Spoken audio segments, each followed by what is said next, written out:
Good morning.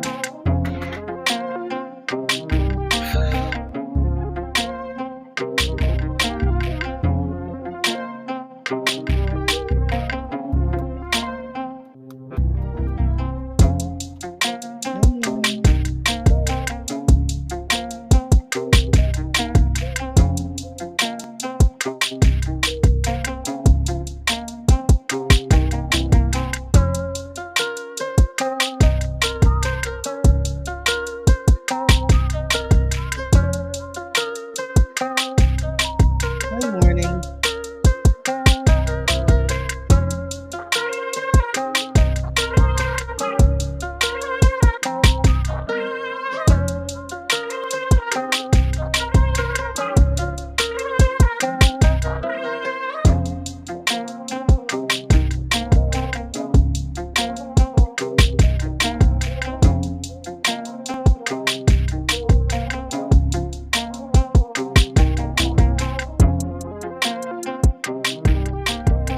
All right. Okay.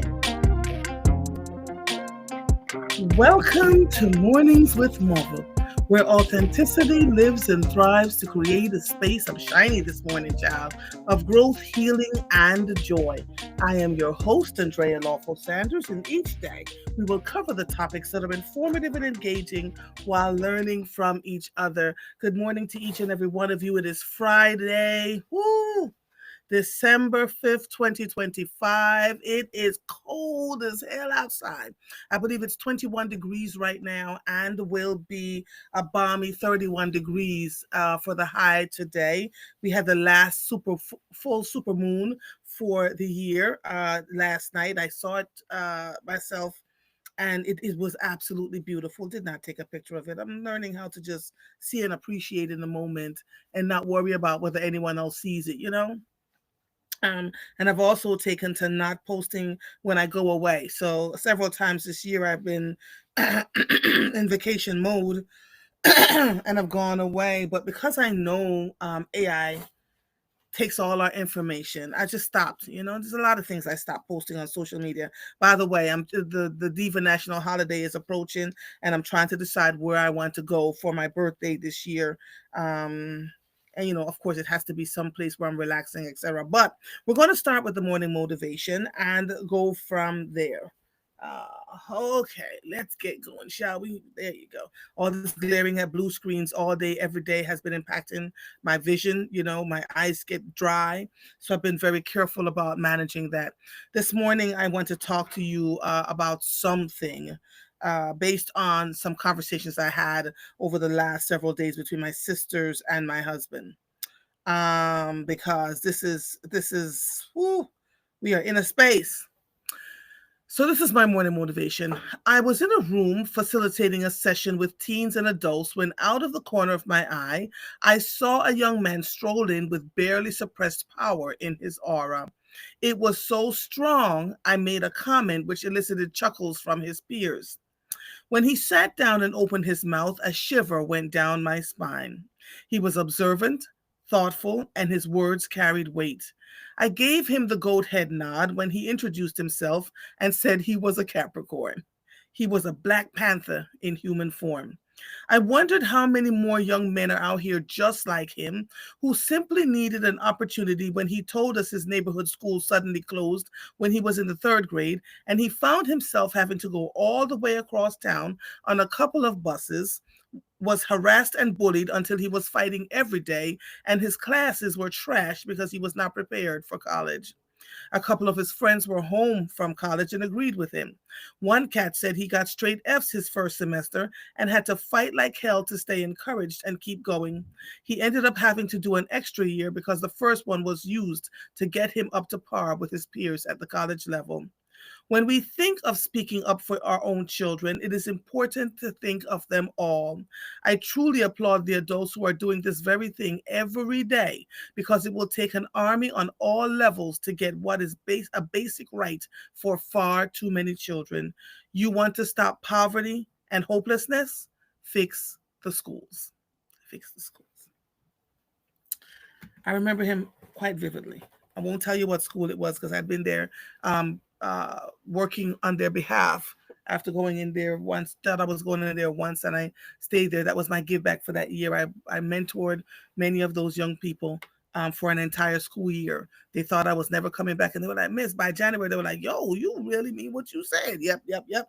I'm a sister who, if I can absolutely keep my word, then that is what I'm going to do, and you will get the best of me, whether you're paying me or not. Right? This is my volunteer work for a whole year in this particular high school in Philadelphia. Now, there's something going on with our young people. We have all decided that there is, just absolutely is. Um, my sisters are all in leadership positions in their respective fields of endeavor. And my husband teaches at the college level. And I have to tell you, something is absolutely wrong. One sister has a team member that is 20 something years old and just refuses to do the work. She texts him, she emails him, he doesn't answer his phone, he doesn't respond to his emails. And then when she calls him, he says, "Oh, yeah, I saw it, but um, I've already met my goals. So, or I just, it's Christmas time. So I don't want to do any more for the year." And so she began like frothing at the mouth in a conversation with us about what's happening. My other sister, who her husband's medical office, he's an orthopedic surgeon, says she's seen the same thing with her friends' children. All of them are doctors or nurses. And the children, they've worked so hard to make sure that their children didn't have to work as hard as they did. And the children, one girl came out of college and said, "I need a gap year to just stay at home and relax my brain because I just don't want to do anything right now. Working is slave labor." Right?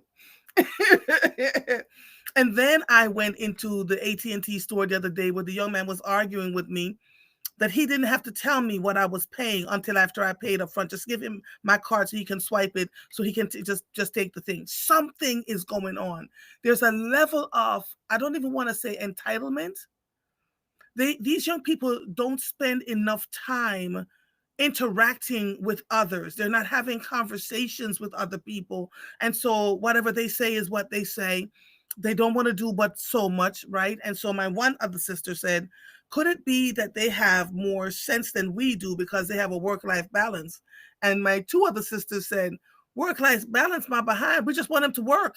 From the hours of 8 to 5 or 8 to 4, you are at a job, you're supposed to work. They're buried in their phones. They don't want to interact with the public, all the things that are going on.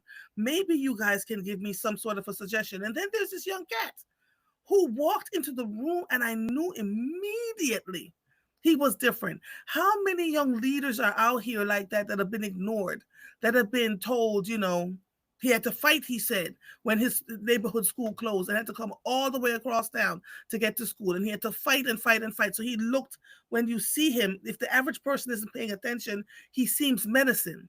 But to those of us who are paying attention, dude had so much raw power sitting in his body, and he became so engaged. He would show up every week. He began talking more than he had ever spoken before, and we just had the best year ever. I wish I was able to stay in touch with him.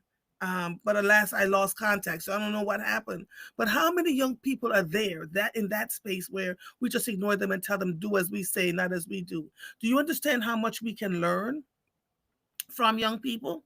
I have another example. I have some what I call them diva daughters. And I was talking to one yesterday, and she said, "Can you tell me why these older group of women," she's talking about women specifically, "are just gatekeepers? They say they want to mentor younger women." This one is in her late 30s, early 40s. They say they want to mentor young women, but then they don't, right? They bring them into these quote unquote organizations, and then they just let them sit there and wallow, right?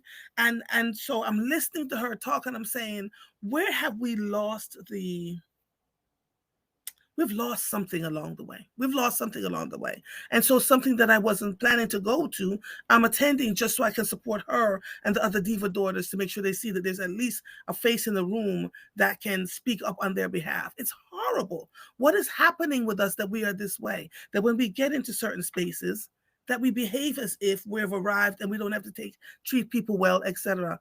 Another thing, something similar happened to me the other day. I sat in a room, having a conversation at the highest levels. And Somebody was sitting beside me and she was looking me up and down and started asking people, who is she? What does she do? Is she going to take my job? And I'm like, wait, what?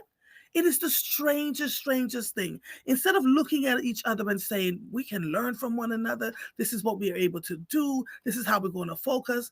My biggest issue in this industry is that I am a stickler for getting things done right and getting it done right the first time. And there are a lot of people who collect paychecks and don't do a day's work at all. At all, which frustrates the hell out of me, and I will call you to the carpet about it. I'm just can't play those games with you because there are lives at stake here all the way around. So I had a conversation yesterday with a brother who is going to come on next Tuesday to talk about isolation of Black men, men in general. And I'm looking forward to the dialogue. He said he wanted to try yesterday but couldn't. So we're going to have that conversation next Tuesday. My calendar is going to be filled. I probably will not be on next Friday. I'll probably take my computer with me. It's easy to just do, and I'll do it from the location where I am, so we can have that conversation with all of you around what's happening. Because Anthony Phillips, Council Member Anthony Phillips, is not able to come on this morning, so he's going to stay on longer next Friday. So y'all take my computer with me, and we'll have our conversation anyway. Good morning to each and every one of you. Cold as hell outside. David said, the first thing I saw was David's. He said, children are a product of their upbringing and social media. You know what? I can't disagree with you, because there are many parents who have done everything that they can to make sure that their children are able to. But I also fault us, the parents, for not making our children work for certain things. If they want something, we just give it to them. When I was talking to my sisters yesterday, I realized that my children, both of my sons, don't work the 8 to 5 or 8 to 4. They're working afterwards. They're working before sometimes, depending on what projects are on their table, in their hands, right? And both of them are in managerial positions now. So they have a lot. My youngest son just fought for and hired a young person to come on his team. And he said, sitting on that side of the fence where he sees how people hire and the decisions that they make, it's ageism, right? He said, yes, sometimes the young people don't get it right. He said, but if there's a young person who has shown that they can do really, really well, he's willing to give them this opportunity. So it's an interesting place. And then they're on social media and they believe a lot of the things that they see, and they stay in their phones, right? We thought we were doing something for them to get them to a place of tech, but I don't know. The conversation is being had. Monica says they are different and have lost something that this crazy world has stripped them of. I believe it is because they're growing up in a world with too much information way too soon, immature minds, right? And the brain is not fully developed according to data before 27.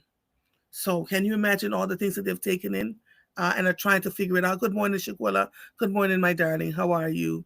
Morning, Jacinia. Hey. So I find, and I was telling folks, that I still talk to my parents, not my parents, my children. I'll call them. How you doing? What's going on?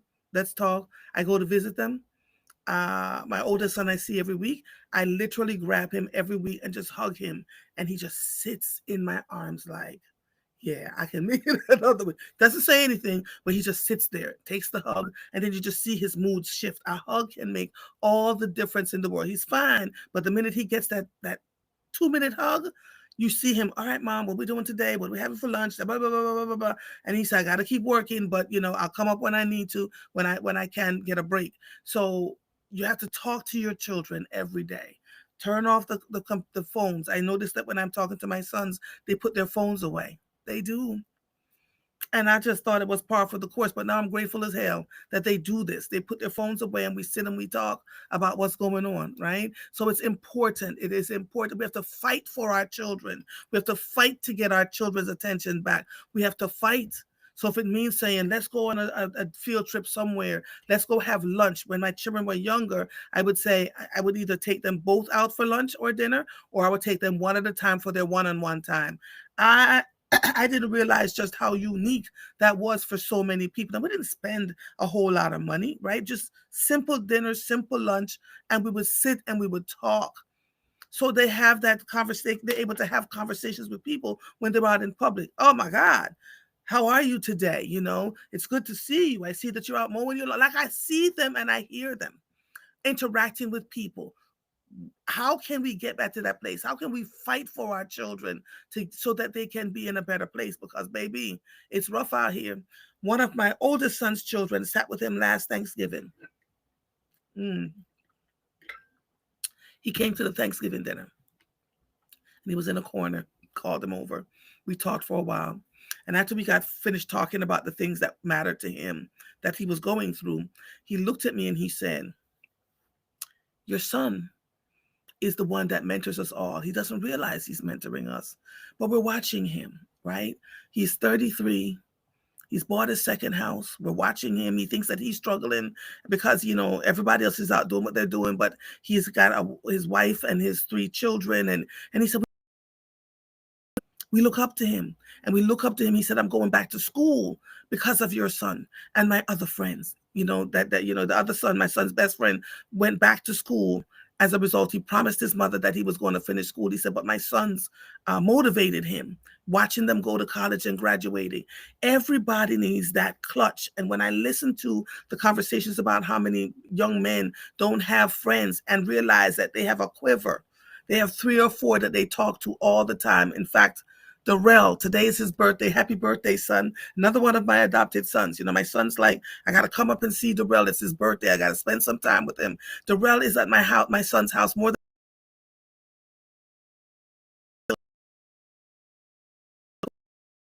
than he pops up and they do the work. If there's a birthday party for the babies outside, he's outside putting up tents and inflating this and inflating that.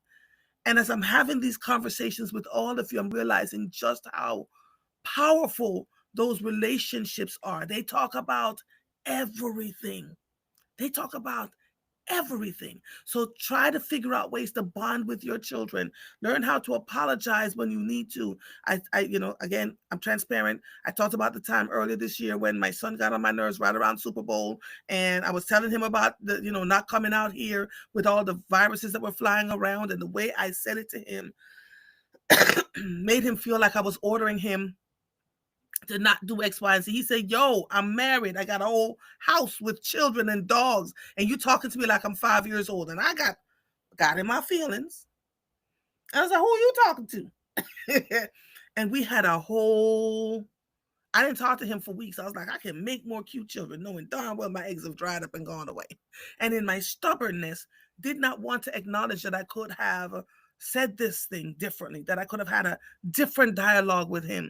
So by the time I got myself together, it took me weeks. My husband was talking to him just about every day because he would call and check in with my husband. And my husband would say, "Why call your son?" I'm like, "I'm not calling him. I'm his mother. He's my child." Blah, blah, blah, blah, blah. God, I'm telling all my business. And then somewhere like in week 4, it clicked. 2 things happened. My youngest sister went to go visit them, and Pace saw her and thought it was me. And when she realized it wasn't me, she had a whole fit. My son was like, she was miserable the entire time you were not around. That was the first thing that clicked with me. And the second thing that clicked was my father said something to me that made me feel like he was ordering me around. And I was like, oh shit, I'm doing to my children what has been done to me all my life.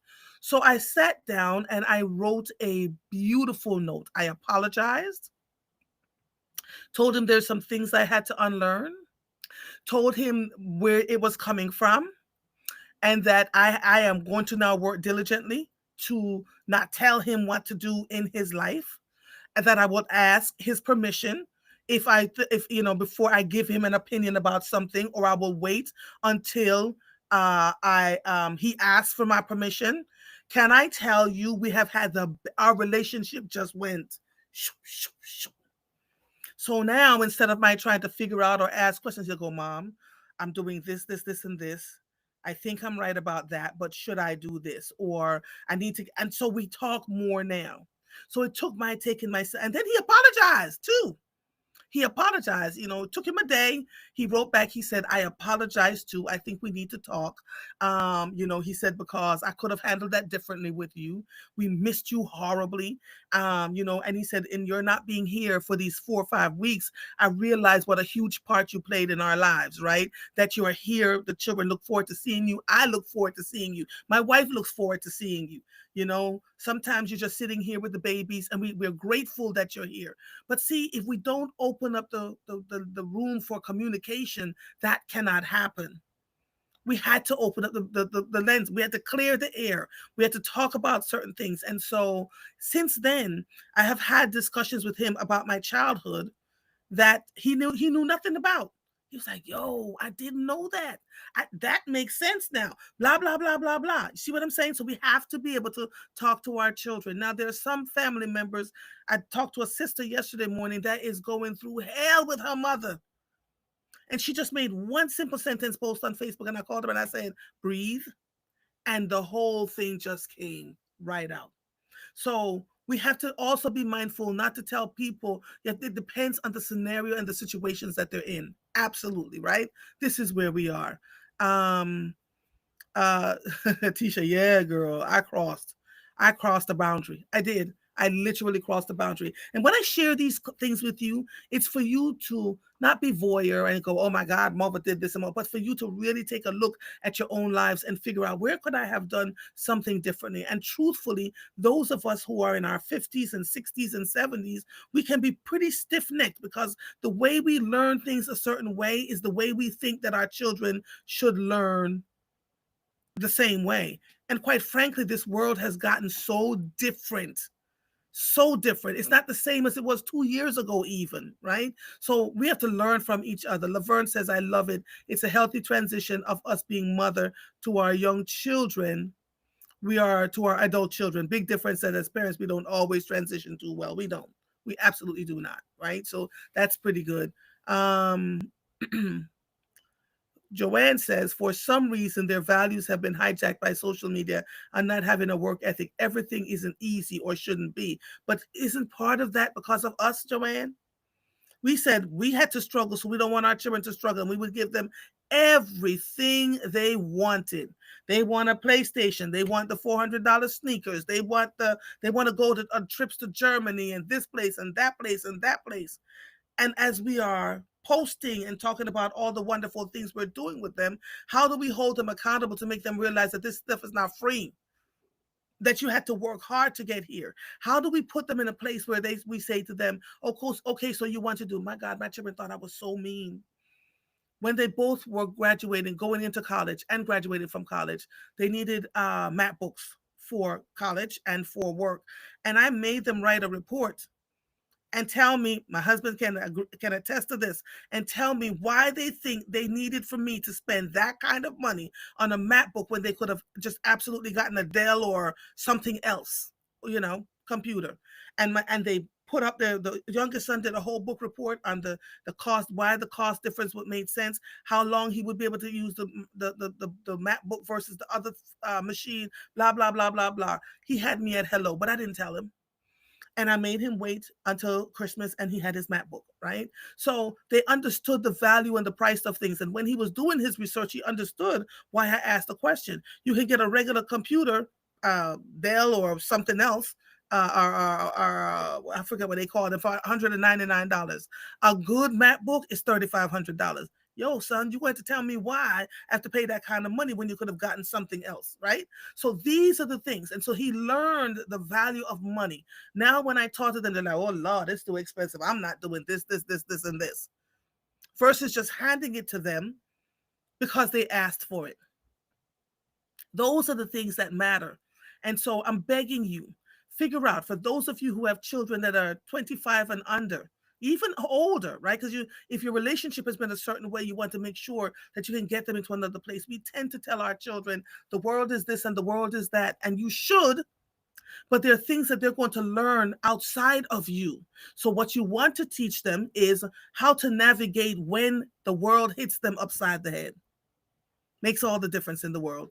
Laverne says, Katisha says, Connection is real. It's true. It's absolutely true. Laverne says, talking to my adult sons and being transparent and receiving their feelings and thoughts has made me hold on, wait a minute, hold on, has made me our relations better and healthy. I don't call everything disrespectful because I don't agree. Absolutely, absolutely, because we don't know what they experienced as they're talking to us. And you got to listen not to respond, but listen to absorb what they're telling you, because the worst thing that can happen is that your children just stop talking to you about anything and everything, right?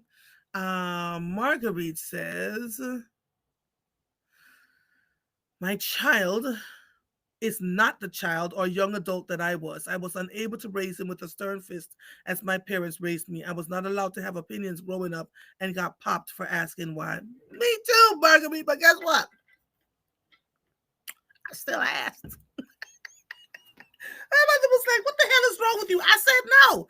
But why did you say no? Why are you telling me no? Why can't I give away your sugar and your flour and your oil to the neighbor that may need it? She's done a lot for a lot of people. She was cooking for the elderly, etc. But what I didn't know in the moment was that times were so hard and so rough. She was rationing out just enough. She was able to buy just enough to feed us in those times, and I was taking it and giving it away. She kept saying, "Why am I running out of?" And she found out long after I left home. The neighbor, the woman that I was helping, came across the street and said, Andrea gave me this. And Andrea, my sisters called me and was like, you wretch. I can't help but to help people. I just love helping people. That's a part of who I am. But the way I was raised with a stern fist, and I raised my children with a semi-stern fist too, because they minded me. I don't know if I would have done that differently, but I also did something that my parents did that made all the difference. I talked to my children.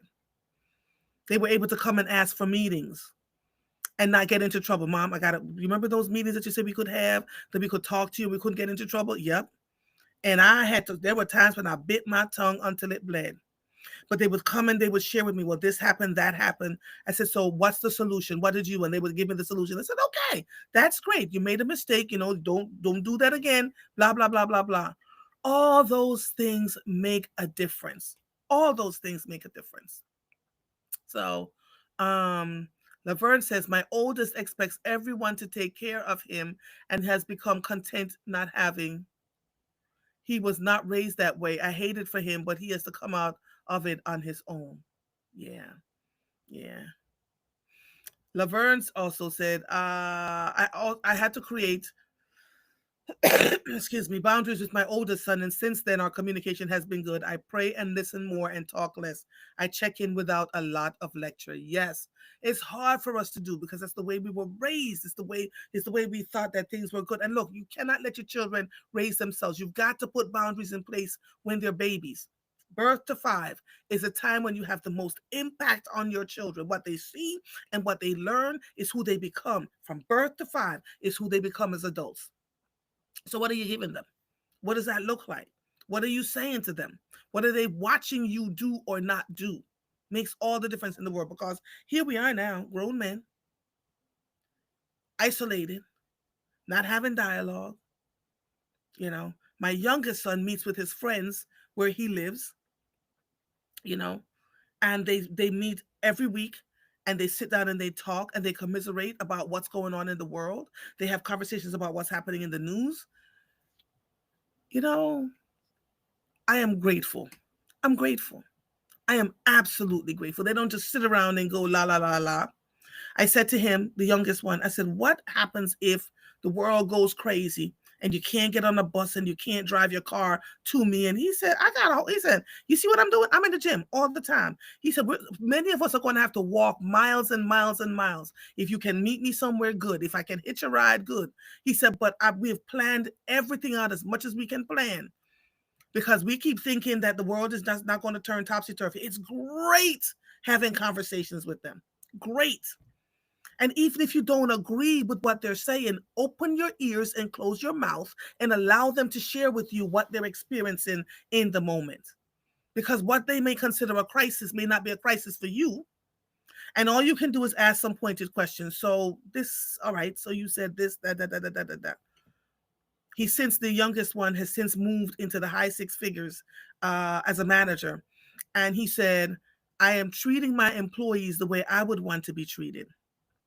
Right. And he said, I'm sitting on this marketing team and I'm listening and I'm absorbing and learning from the people around me. I'm learning from the CEO. When he walks into the office, everybody is like, and he's like, I don't ever want to lead that way. He said, so I don't let his behaviors concern me. I do what I'm supposed to do to move the company along. And I'm sitting there going, oh, yes, sir. And in my head, I'm doing that. I'm not making those noises because my sons don't like the whole bunch of extra stuff. And so and we turn off the radio. We're driving for 2.5 hours, and it's pure, unadulterated conversation. Try that with your children. Do, please do. It's amazing. It's just amazing. Um, oh, Dolores says, greetings, mother and all. Yes, my grown son started last year telling me, mom, you don't listen to me. Yeah, you've got to stop.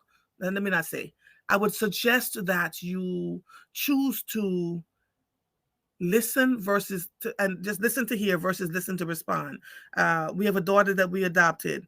We listen to her all the time. We let her talk. In the beginning, we were like, all right, well, why are you doing this? And da da da da da. And she was, she would go to father, my husband, because I was the rougher one, right? So I had to learn with her too. And I don't even know if she realizes it yet. When she's talking to me, I don't form an opinion. I just let her talk and get it out.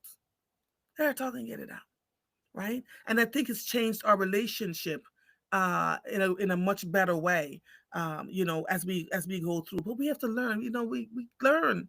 If we learn as we go along, I've told my children I've had to unlearn some things, and quite frankly, my father, in his tender age of where he is right now, I'm watching him unlearn and learn how to speak to us, his children, and treat us differently. Loved us, has always loved us, but his style of mode of parenting is something we buck up against. Like, yo, you can't talk to us like that. Everybody's got a mortgage. Everybody living in their own house. Everybody's doing what they got to do. And now we're taking care of you, sir. So what makes you think you can order us around? He stopped doing it. But of course, it was me that had to buck him up and go, yeah, no, we're not doing that. we're not doing that. Not today. Not tomorrow. Love you. You are my father. Without your seed, I would not have been your firstborn. However, let's discuss. And it's, I think, a lot of the older folks now, which is why the younger ones who are looking to them to mentor them are going, yeah, no, you're not doing anything. Beautiful sister reached out to me the other day and she says, there are lots of us that don't have mothers. Can we do something for Mother's Day? And so I asked her to call me. I said, yes, I will do the thing with you for Mother's Day. And so I asked her to call me and I said, I know Mother's Day is around the corner. It's in May. But I feel like a lot of young sisters right now are missing their moms right now. And it's the holiday season. And I told her, I said, get 6 to 10 of them. Come to my house. I will feed you. I will give you coffee. I'll give you tea. You can sit with me. If you want to stay over and sleep, so that means you got to curate who's coming here. If they want to stay over and sleep, if they want to watch a movie, they want to play a game, I will just be here in the middle of all of you so we can sit and talk. Dead silence. She was like, really? Yeah, really. We have to make ourselves available for our young people. Now, this is somebody, she might be 40, might be 41, 42. But we have to create spaces. I call Joanne Bell. I try to talk to her every week. I just want to hear her voice. She doesn't realize it yet, or maybe she does, but she has become the mother in my head that I lost in 2023. So when I feel frightened, we all need somebody to talk to. And she'll say, come on over. Come on, come on. We'll just put our feet up. And she has no idea what that means to me. Right? And so I am now in turn, and I've done it lots and lots of times. You see it on social media. My diva daughters, they come, they crowd into the house. Last time I did it, dear God, I thought we were going to, my husband was like, I am disappearing on the 3rd floor. I'm not coming down. They found wherever they could find to sleep. We ate all night. We talked. We watched movies. We need this connection.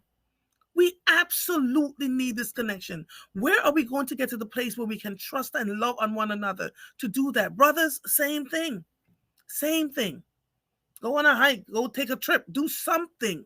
But because we spend so much time on our phones, my husband said to me this morning as I'm bathing, I pulled the over the shower. I said, wait, say that again. He looked at me.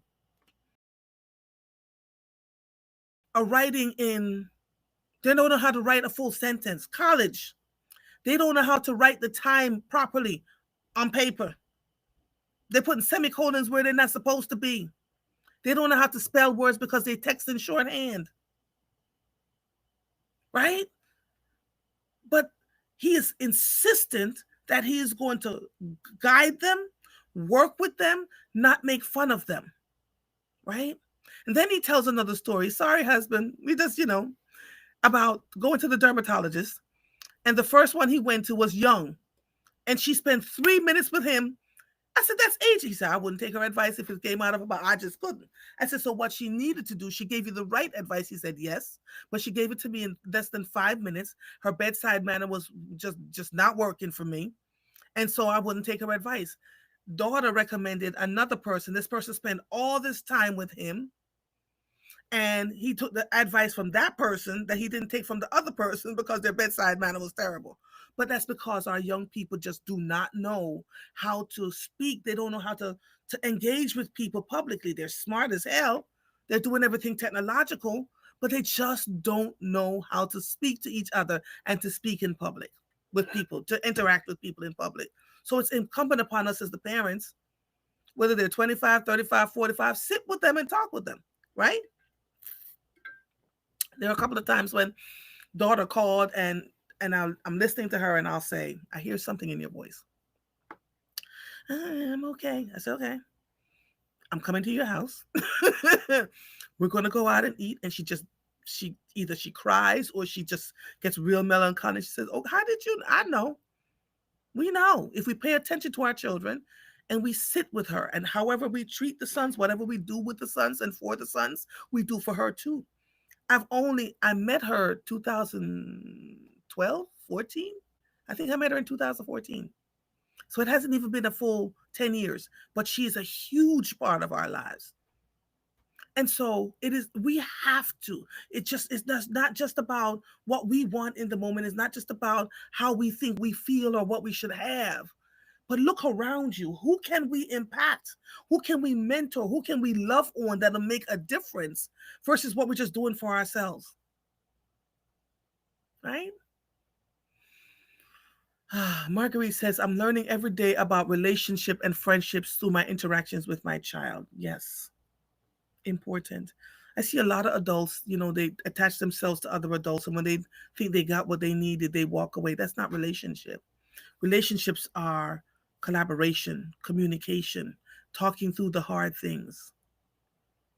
If you feel like somebody offended you, don't walk away from them. Call them and say, you offended me and this is why. Or you said something that made me feel like you were, XYZ, XYZ. And it's having those open conversations that makes all the difference in the world. Monica says, our girls are 40, 35, 34 years, raised with two strongly stern parents before internet takeover. However, we could not raise our son the same, now 23 years.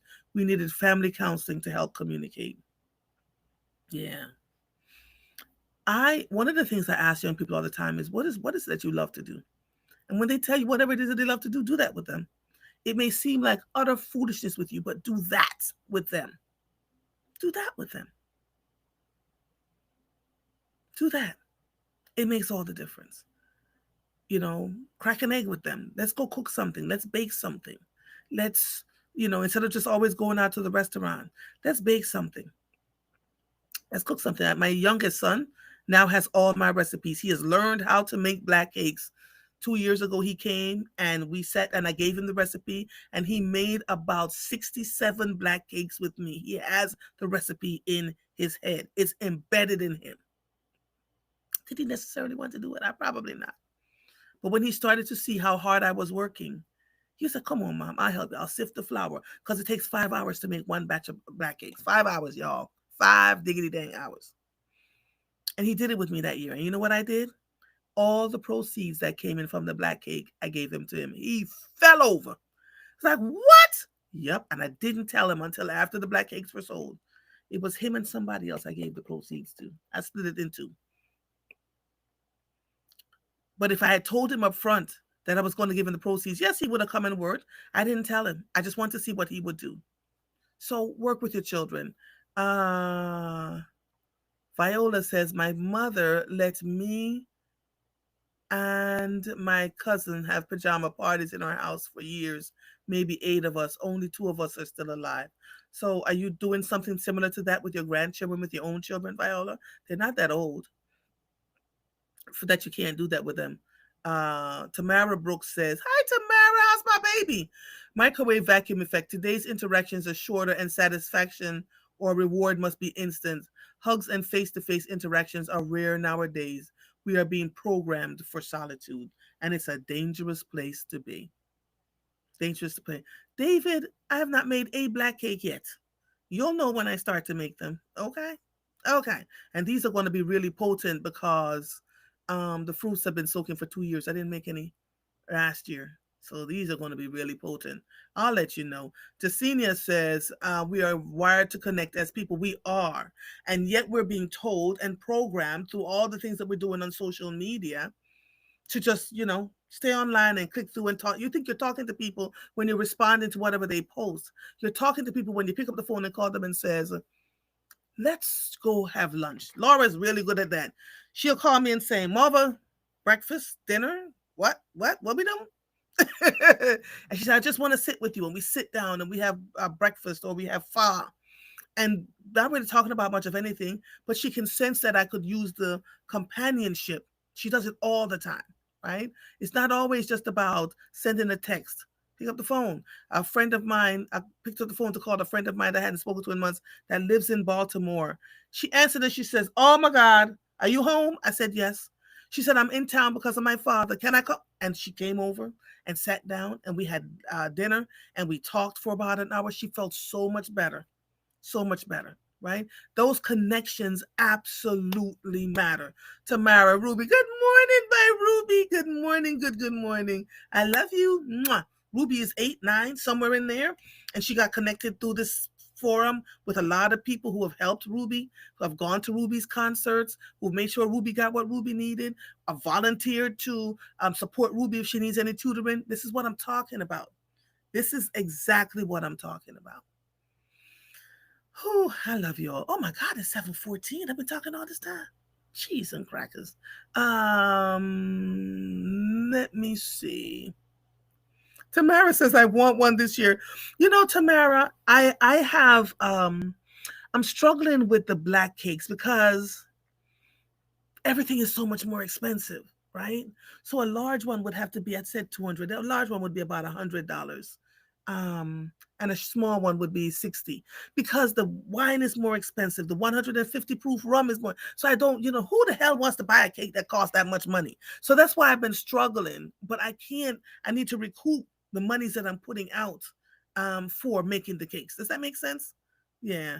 Uh, Viola says, I still have my container for my black cake. Marguerite says, I'm really bad with picking up the phone, working on it. One thing at a time, Margaret. Just choose someone that you want to talk to, you know.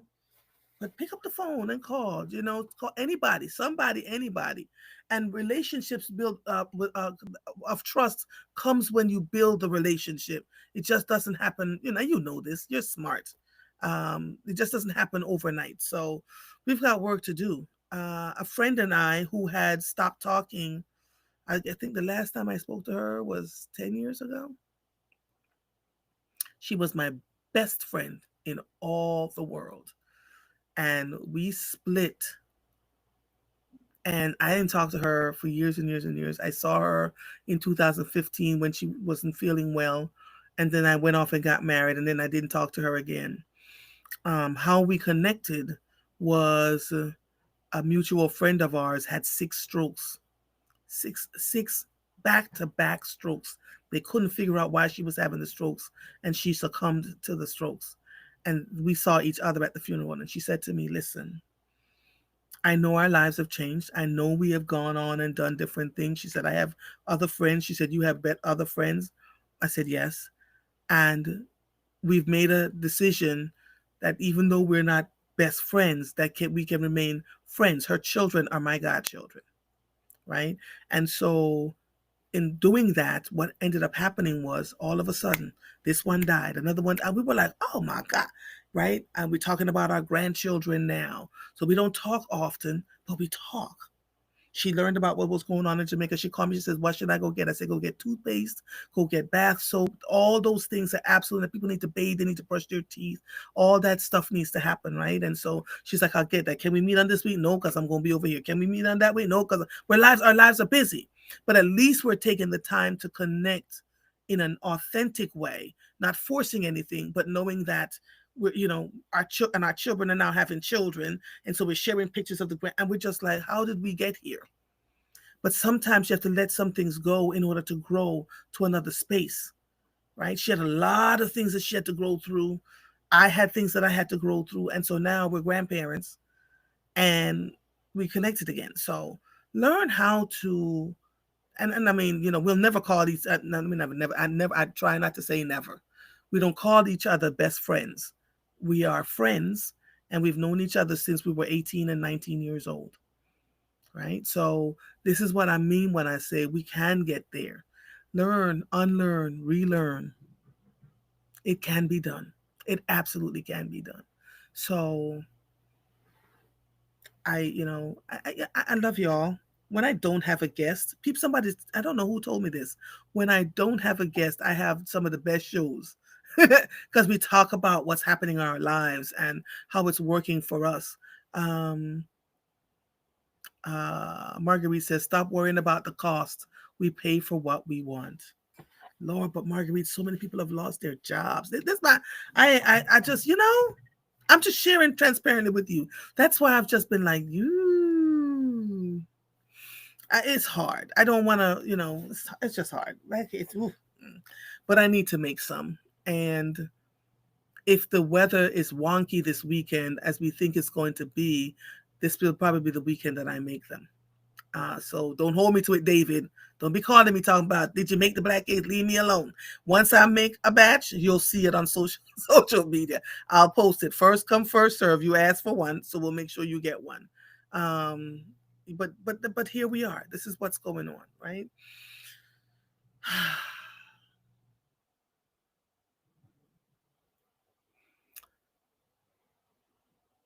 We have so much in our homes.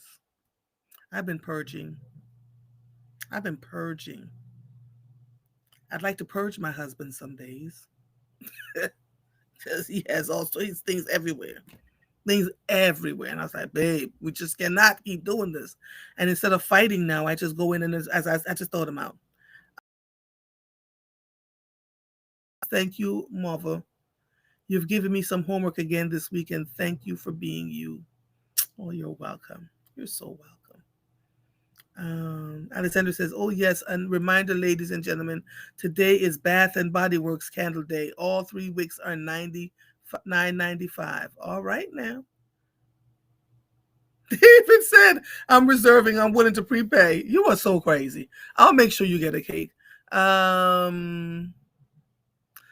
Laura says, "Offer a discount to those who have lost their jobs." There's an idea. It's the cost for me. Do you all realize I'm selling these cakes at cost?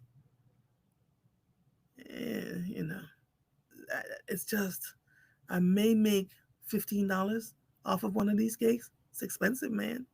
It's expensive, but we'll figure that out. We'll figure it out. We'll see. If someone calls me and says they've lost their jobs, but you know what? In the last several years, when I've made black cakes, I'm gonna give away myself. I've given away quite a few of them for people who couldn't afford one, right? So we do that too. I'll see what I can do this year. Um, Monica says, "I choose connection with my adult children and my grands. We sit and talk and play, really connect. I realized when mommy was with us just how important it is. She would just light up with visits." Yes, it makes all the difference in the world. So I'm grateful to all of you. It is Friday.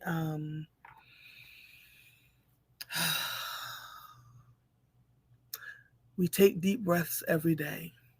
Like many of you, you saw me post yesterday when I said I called my husband and I said, I need to make a quick trip. Do we have it in the budget?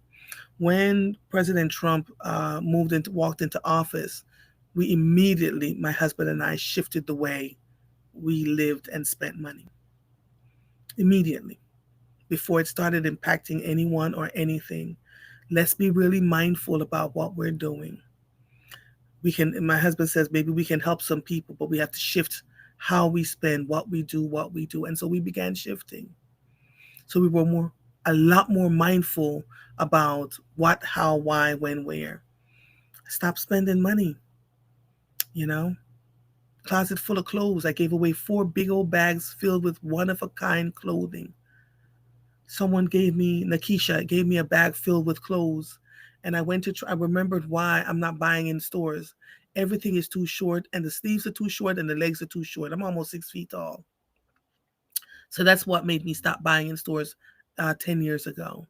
It's a lot, right? So what I found out was that it was cheaper for me to buy the fabric, get the fabric on sale, buy the fabric, and then take them to Renee for her to make me some one of a kind things. Makes no sense. People want $800, $1,500, $1,700 in a gown. I wish I would. See those beautiful gowns that I wear? If I told you what I spent, you'll fall over. No, no. But Renee works with me, not because I asked her to, but she said because I've advertised and told people so many times that she's the one that makes my thing. She had more work than she could even sneeze at, right? So this is what I'm talking about. Lift people up and help them. Marguerite says, can you make the black cakes as cupcakes? I could, Marguerite. I could. Oh. Tamara says, I'll call you today, Marva. I have a funeral today, and guilt of not making that last visit has really been bothering me. So I've been in seclusion this week, calling about something else. You can talk about anything that you want to. So that same Tamara, last year this time I was with my father.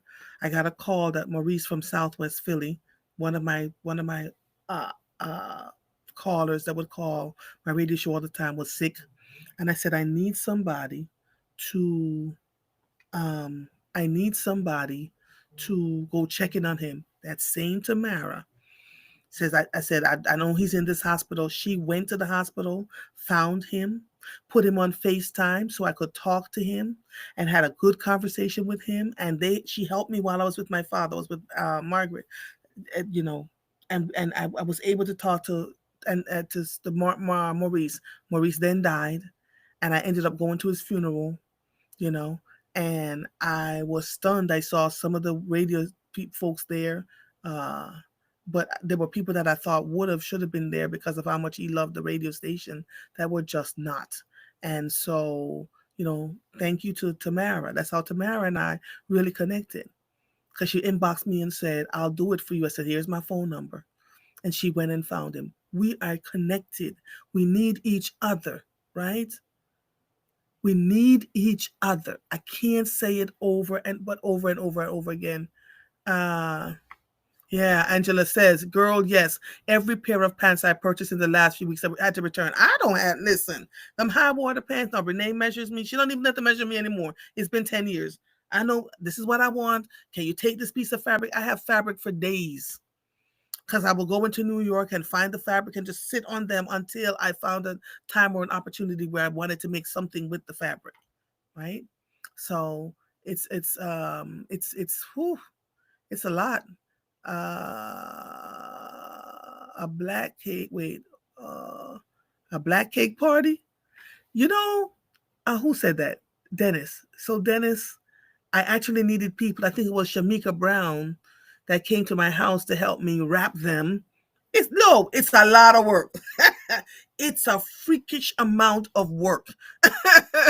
And she would help me wrap them, and we got the pans and put them in the pans. I even mailed cakes. I was mailing cakes to DC, to Virginia, to Texas. Folks were just inboxing me. I was like, yo, I got a whole job. I got 3, 4 jobs. I can't be making cakes all day. But people were so happy when they bit into those cakes and tasted them, right? Uh, Alexandra says, I can't shop for certain things for that exact reason. Yeah, I don't go into stores anymore. I can't. And then the stores have the nerve to charge you all this money with subpar fabric, and then I'm walking and looking like everybody else, and the stuff doesn't fit me right. Oh, please. Monica says, it's the love inside those cakes. I still hold to the love, joy, and deliciousness from my soup. Baby, I'm about to make some more soup. I just told Denise yesterday, so I'm going to make my big old vat of soup, and I'll share with you. I'll absolutely share with you. And then I freeze them. And on really cold days like today, I take them out the freezer. I take a small bag out the freezer. I let it defrost. And girl, that soup has Jesus. It has love. It has joy. It's made. It takes 3 hours to make. Make everything from scratch. Delicious. Delicious. Oh, child. So yes, I'm going to make a vat of that this weekend. And you know what? Maybe this is the weekend I'll bake and cook and bake and make soup. We'll see. Two pesos. She says, y'all are making it sound so delicious. I want one too, please and thank you. That is Laverne says that soup was everything. Yo, I'm telling you, when COVID happened, I was making the soups online. I was teaching y'all, because everybody was like, can you just, I gave them the recipe. I was giving you all the recipe for my stuff, and folks was like, no, you gotta teach the class. Yes, yes, yes, yes. And so you would learn, and so many of you know how to make my soup now. Many of you know how to make the oxtails now, and you still call me and say, it tastes this, they don't taste quite like yours. But I've been making oxtails since I was 9 years old. So, do the math. Oh my God. Tamara says also Queen of 24 would make, yes, I'll have her back on, would make great gifts for the holidays. Laura said, I'll be over for the soup. Yo, this good stuff, right? Laverne says, as heavy as I am on cake, I've never heard of or tasted black cake until you. She says, I'm not a fan of chocolate cake. It's not chocolate cake, girl. There's so much liquor in this thing that turns black when it's baking. Full of liquor. And that's the amount of alcohol that you have to put into it, right? Shaquita says, did I hear soup? Yes, yes, yes, yes. Soup, cooking is therapeutic. May not be for everybody, but it's therapeutic for me. So I will cook. And when I would cook, the walking crew, I would say, I made this, this, and this. And they were like, yes. And I would get out to go hike, and they would have a bag of oxtails with some rice. They'd have a bag of soup. They'd have black cake. They would always get to taste, with walking with me. Alexander said, I made beef stew last weekend. Our mutual loves came by and took beef stew for brunch. Yes. I need to, he checks in with Father and I to make sure we're okay. But when I check in with him, he says, I'm fine, which tells me when I don't hear from him, he's working his tail feathers off. I got to make sure he's okay. David says, no bioengineered Campbell soup for you, huh? The blood of Jesus. Hell to the no, no, no. No, no, no. No, no, no. All right, Shaquilla. I'm going to make soup. And it doesn't cost me a lot because I just do the pumpkin melts out in the water. I do chocho. I add carrots. I add loads and loads of garlic and onions, and whoo, child, that thing. When I said tastes like Jesus wept in that soup, absolutely delicious. And it's really giving love out of a pot, right? For years, I did Sunday dinners. We don't charge for them. People were like, somebody says, why don't you charge for your Sunday dinners? You're making all this food. That's why I'm so blessed, right? When trouble comes my way, people envelop themselves around me and say, not her. Because I've always been in a space of treating people well no matter what. I was making oxtails, escovitch, snapper right now is like $15 a pound. Everything is expensive. But I would cook. They didn't have to pay for anything. They would just, all I asked them to do was what happens in my house stays in my house. And they would bring dessert and wine. That's it. And dinner would start at 3. If you got there late, they knew they more than likely would miss on the victuals, because them suckers would come with their containers to go. So I wasn't making just a regular pot. I had big 14, 16 quart pots. So I could fit 20 pounds of oxtails in there, and, all this vat of soup and all the escovitch and cabbage, and oh my God. And we ate and we created community and we talked. Sometimes there were tears at the table. Sometimes you would hear gospel music playing at the table. Sometimes it would be reggae. Sometimes it would be my husband would do an experiment or two. But we would sit at that table and we all became family, right? All became family. So figure out ways. It doesn't always have to be me. Somebody else can make somebody else. Another friend of mine makes a great chicken noodle soup. When my husband was sick, and she said he loved it. So if you make something really good, let's exchange. Let's exchange. Whatever it is that you make good, I'll exchange with you for something that you make good. And maybe we can cook together. I don't know, but I'm just trying to figure out how we can have connection beyond what we've been doing. You know, Alessandro says, I'm trying to decide if I'm making lasagna soup or marry me chicken soup this weekend. Ooh, child, marry me chicken soup. I ain't never heard of that. Never heard of that. This week, after Thanksgiving, came home. Escovitch? Yes, honey. We make them escovitch now. Praise the Lord and pass them. Oh, I need to go see Shauna this morning to get something for my sister. Um, but we do the escovitch. And we have a good time trying to share with people. This week after Thanksgiving, I said, I was going to go to Mama's Diner for breakfast. Some says no. We had some cabbage left over from Thanksgiving. I opened up 2 cans of what we call bully beef, corned beef, and I made corned beef and cabbage and some brown rice. And I have been, yes, black Jesus. Whoo. Laura says, because of the price of food, maybe you can accept a donation. People will understand that. Nah. Mm-mm. If I'm cooking for you, I'm cooking for you. Black cake I charge for because it's just too damn expensive. But if I'm cooking for you, I'm cooking for you, right? I'm not charging a donation to sit with people to have dinner with them. This is my love offering. And if you get invited into my house, just try and know that if you break protocols in here, if you take stuff out of here that we were told not to take out of here, you will never be invited in here again. This is a sacred, safe place. It feels like, what's that thing that they use to make it's very calm in here. It's very, very calm and loving and warm. Sage. My house is that feels like a big ball of sage because we keep the drama out. We keep all the people just come in and feel loved and invited and warm. So if you've been invited in here, you know. You already know what time it is, right?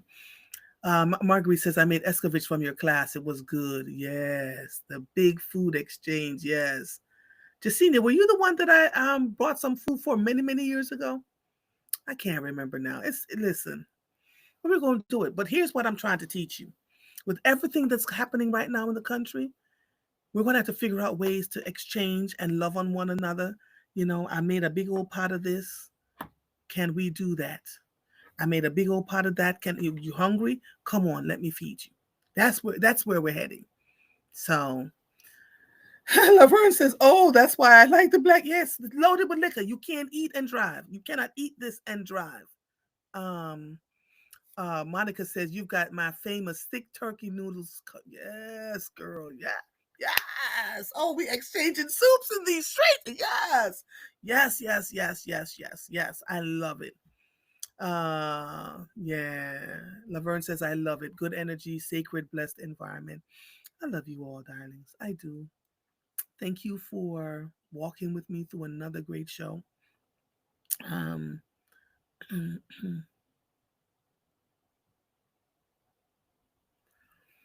Dolores. Okay, Dolores, I see what you're saying. Can we talk offline about your son? Right? Because I have Laverne says I never heard of Escov. Stop it.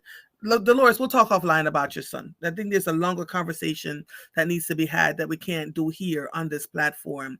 Laverne, Laverne, Laverne. You never heard of Escovitch? One of the most popular Jamaican dishes. I'm going to teach you all how to make stew peas too, because it's filled with protein for those of you who don't eat meat. Um, you know, uh, I'll teach you how to make stew peas. Delish. Rouge, the restaurant that I told you all about, they make a kidney bean dish that tastes just like the Jamaican stew peas. The owner of that restaurant is going to be on the air with me next week. Can't wait for you to hear her story. Um, wait. Oh, Justine says this show feels like a warm hug.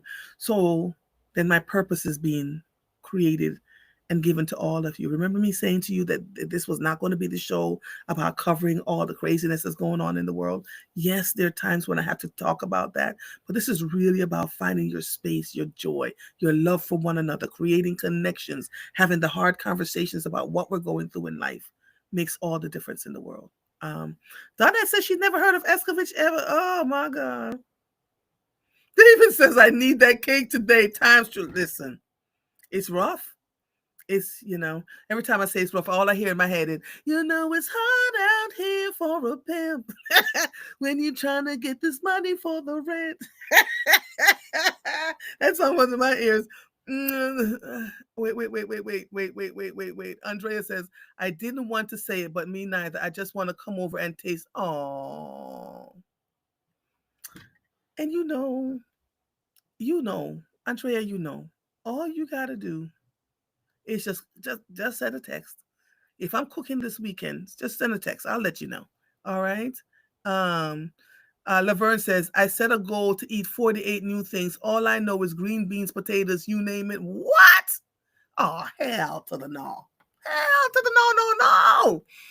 We're going to have to learn how to make some meals. I'm going to teach you how to make meals from cans, y'all. Season that sucker up. How to take your onions and your garlic and freeze them, so that when you need to, because there's going to come, everything is so expensive. We're literally watching how expensive everything is. Everything is expensive, right? Oh, Lord, have mercy. Y'all, who wants to tell them what Escovitch is? Y'all are hurting my soul in these Wakandan streets. Why don't you know what Escovitch is? My husband said our house is like the Bat Cave. No.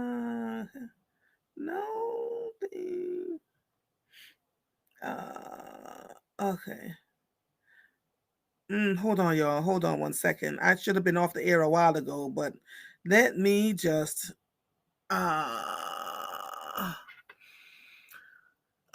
So escovitch is a Jamaican dish. We get big pieces of it's whole fish.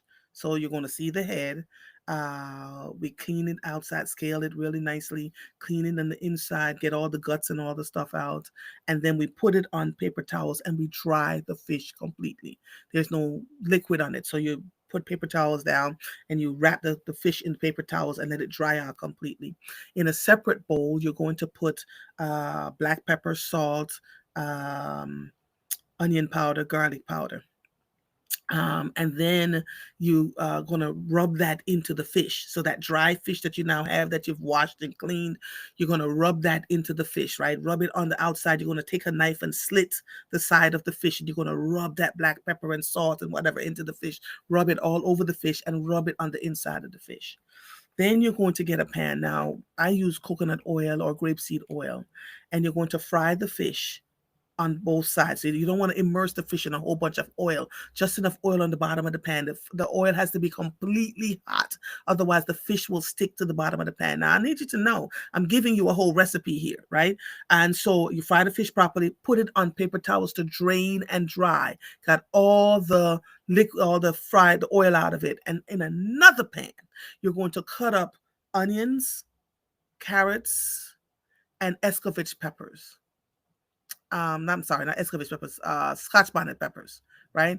How we do it is my mother, and I'm sure that it's come from generations ago. We take a bunch of Scotch bonnet peppers because they will go badly. They will go bad in the refrigerator after a week or so, and we immerse them in vinegar. And so we have a bottle that's closed that's filled with Scotch bonnet peppers, and you're going to slice the Scotch bonnet pepper seeds and all, right? And then in another pan, you're going to put a little bit of vinegar in the pan and turn the heat down really, really low, and let it do what we call blanch. Let that cool off, the fish cool off, and then you take that mixture of the carrots, the onions, and the Scotch bonnet pepper, and spread it all over the fish, and then put a little bit of vinegar on the fish. Delicious, absolutely delicious. Oh, the version says she got a grease pop. Ah. Yes, yes, yes.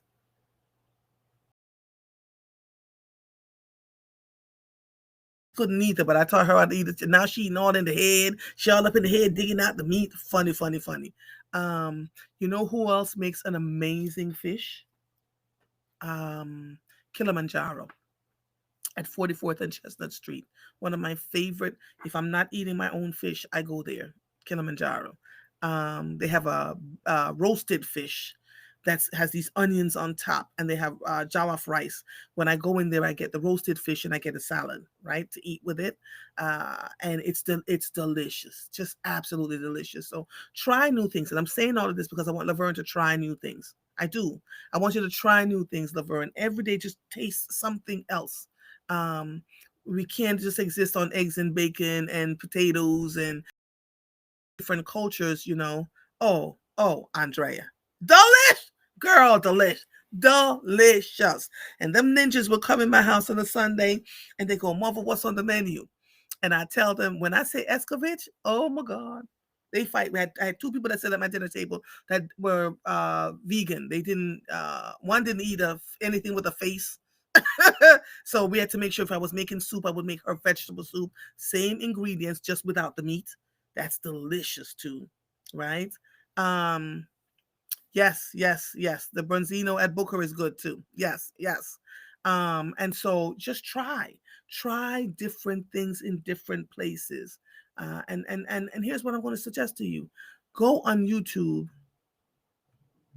Katisha says, yes, their fish is delicious. My friend eat the eye. I eat their eye. I eat their whole head. I eat everything. Their fish is ridiculous. This is at Kilimanjaro. It's ridiculously good. Um, Laverne says, Andrea and Tamara, y'all convincing. I'll just cut the head off, the eyes off. What we do is, if you want to eat it, I'll take the head off before I serve it to you. That's it. That's all. Right? It's good stuff. But we got to go try this other restaurant downtown too. I got to get off the air because now I'm getting phone calls. Good morning. Hold on one second. I'm about to get off the air. Okay? Hold on. Don't hang up. Don't hang up. Oh, pirates, yes, they rob I. Sold I to the merchant ships. Mm, mm, mm.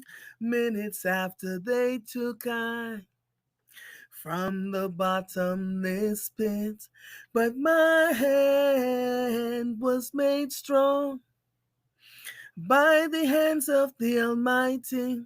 We forward in this generation triumphantly. Won't you help to sing? Mm, mm, mm, mm. These songs of freedom is all I ever had. Redemption songs. I love you all. I love you all so, so, so, so much. You've made this journey with me on the air a beautiful one, and I cannot say enough how much I appreciate each